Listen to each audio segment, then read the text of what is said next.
de fanarichas lay fotoana ny fandaozana tsinona trizay lay fihavanana no ny toetra na dinoinao rehetra nampiray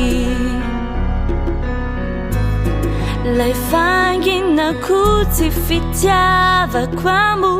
ny talofa iandry lay nantenay mba ho vintan'ity fo efa sasatra miaina any andrianao mbola itodika honenina te iverina nefa iaotra mbola hotsaronao ny adisonao taloha sy revita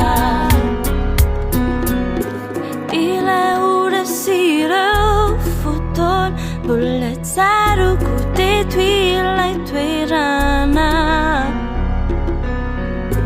mahatsiaro lay feonao reko ankehitriny sentono sisa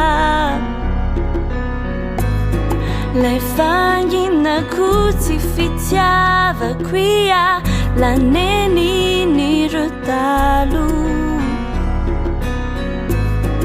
faniononao tamin'ny safidinao ho porofompitiavako